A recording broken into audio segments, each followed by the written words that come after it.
Witam serdecznie. W dzisiejszym materiale chciałem Wam przedstawić taki napęd CD do Amigi 1200. Jest to Sony Vaio PCGA CD51A lub jak to woli PCGA CD51A. Jest to tyle sympatyczne urządzenie, że bardzo kompaktowe, nie wymaga dodatkowego zasilania. Wystarczy, że podłączymy tą kartę pod samą Amigę 1200. W epoce to złącze nazywaliśmy pcimcią, więc pozwólcie, że tak będę je nazywał. Urządzenie jest kompaktowe, nie wymaga dodatkowego zasilania. Ma dosyć ciekawe sterowniki, więc postaram się Wam pokazać, jak to działa. Jak widzicie, karta jest bardzo sprytnie tutaj schowana. Przewód jest bardzo miękki, giętki, więc sympatycznie tego urządzenia się używa. Trafiło mi się w takim dosyć ładnym stanie, jak widzicie. Za chwilę pokażę, jak je podłączyć. Co mamy tutaj dodatkowego? Dodatkowo mamy, jak widzicie, sterowniki. Są to zarówno sterowniki pod złącze pcimcie i te sterowniki, jeśli z dyskietki wystartujemy, automatycznie są tutaj wgrywane i ten CD jest uruchamiany. Mamy widoczne dyski, dysk twardy, który jest akurat w tej Amidze, więc możemy to startować z dyskietki, chociaż równie dobrze możemy dane z tej dyskietki, czyli odpowiednie sterowniki, wgrać do systemu i wtedy już nie musimy jej używać. Dodatkowo, jak tutaj widzicie, mam nadzieję, że będzie to widoczne, mamy dyskietkę, która jest dyskietką botującą bezpośrednio już z tego CD. No i tutaj nam troszeczkę udaje, czyli możemy uruchomić gry CD czy programy CD, które były tutaj dostępne dla CD TV czy CD32, więc dodatkowo taka jeszcze dyskietka ze sterownikami. Za chwilę Wam pokażę, jak podłączyć samo urządzenie. Jest to właściwie bardzo proste i pewnie osoby, które używają Amig od lat, nie jest to dla nich niczym zaskakującym, natomiast ja myślę, że tutaj taki mały poradnik, jak zainstalować to urządzenie, jak z niego korzystać dla takich osób, dla których Amiga jest komputerem dość nowym w sensie w ich retro świecie, natomiast chcieliby coś takiego zainstalować, więc pokażę, jak to wygląda. Jak widzicie, system Amigi już się uruchomił. Jest to wersja 3.2. Sprawdziłem również wersję systemu 3.11. Bez problemu sterowniki działają. Może Wam tutaj jeszcze na szybko pokażę, jaka to jest Amiga. Tylko znajdę tutaj odpowiedni program, także nie będzie musiał się przełączać system w inną rozdzielczość. Także mamy tutaj procesor 060, 60 MHz. Jest tutaj akurat karta Blizzard. Ta karta jest wyposażona w moduł SCSI, dodatkową pamięć, stąd tylko 60 albo aż 60 MHz. Powyżej tej pamięci dzieją się różne dziwne rzeczy. Przestaje być widziany moduł SCSI oraz pamięć, stąd taka, nie inna prędkość procesora, ale to troszeczkę inny temat. Natomiast same sterowniki, tutaj w tym katalogu są rzeczy, które znajdują się na tych dwóch dyskietkach, które Wam pokazywałem przed chwilą. Jeśli ktoś sobie tutaj wcześniej instalował sterowniki do pcimci, tak żeby używać kart CF, to tutaj proces wygląda bardzo podobnie.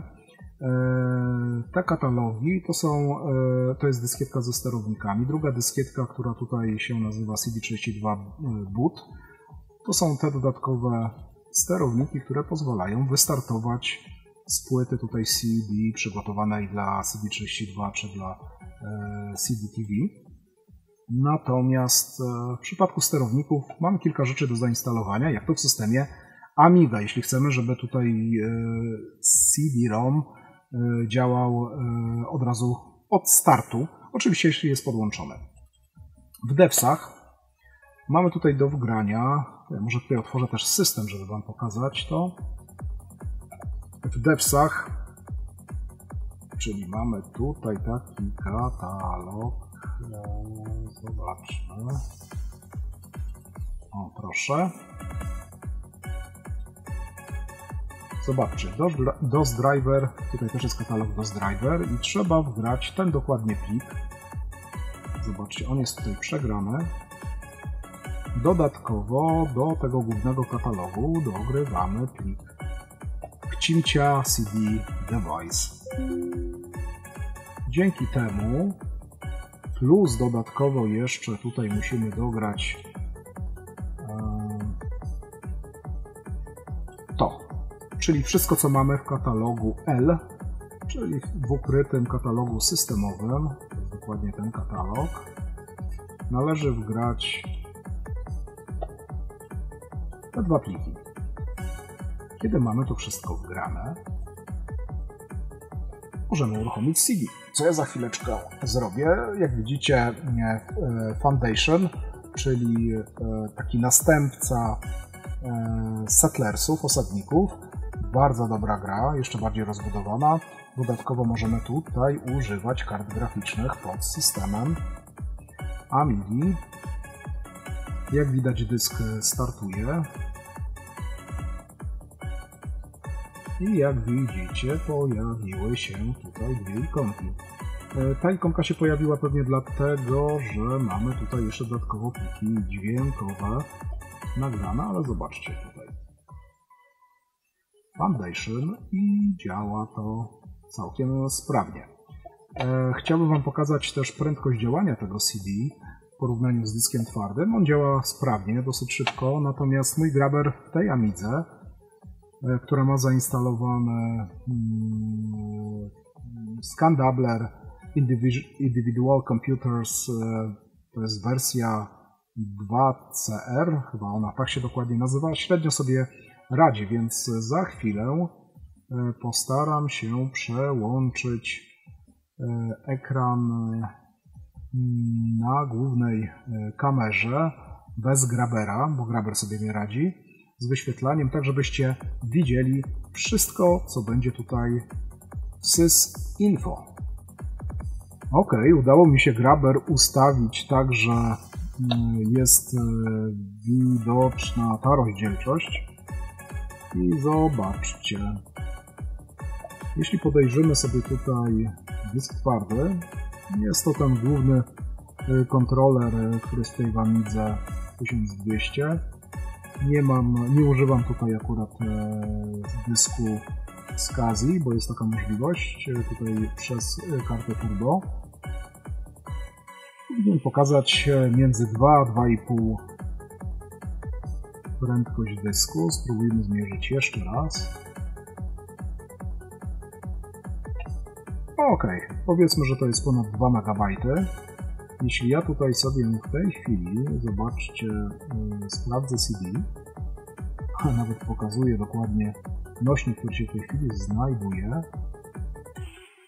Jak widzicie, albo słyszycie, rozkręca się napęd.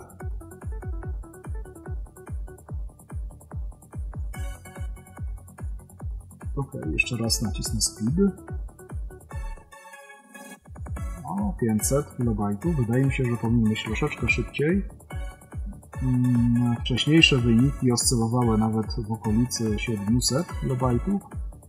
O, już wygląda to trochę lepiej.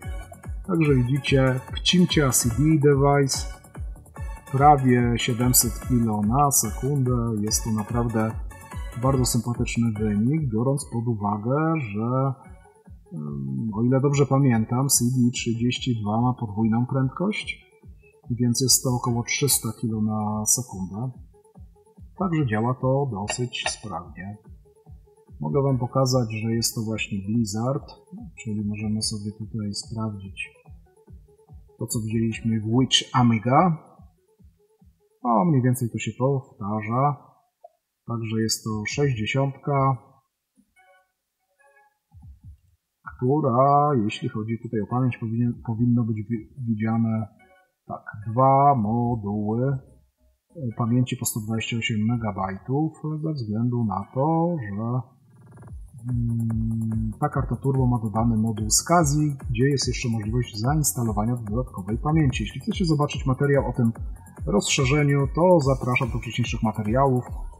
Tutaj jak najbardziej się taki materiał znajduje.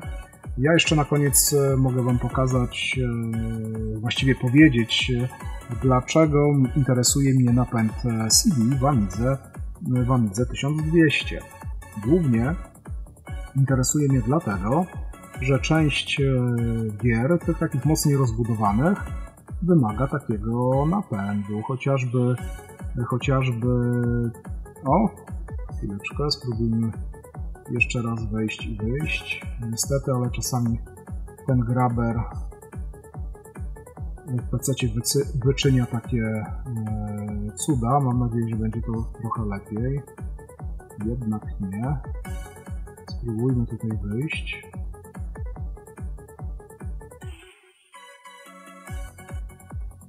Ok, teraz jest lepiej.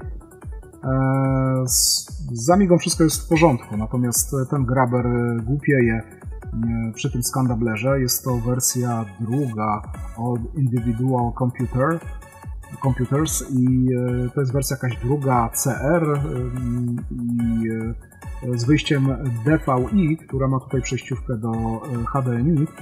Stąd być może ustawienia skandablera akurat są takie, a nie inne i tutaj jest problem mały z przechwytywaniem ekranu przez PC-ta.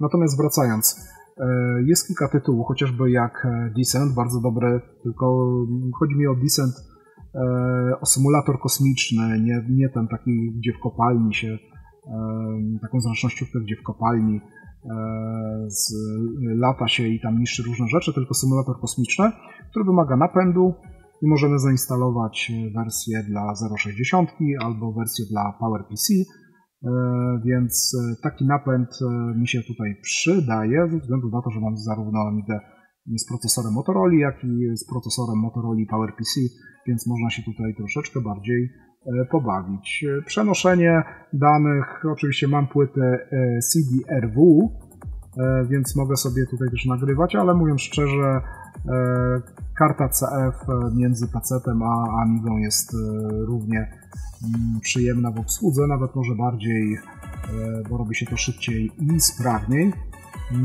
Natomiast jeśli chcecie mieć napęd CD, jeśli chcecie sobie, nie wiem, posłuchać muzyki, jeśli chcecie sobie wypalić płytę, bo jest odpowiednie oprogramowanie dla Amigi, może pokażę w przyszłym jakimś materiale, można to jak najbardziej zrobić, można z tego korzystać. Ja mam sentyment do napędów CD czy do napędów DVD w Amidze.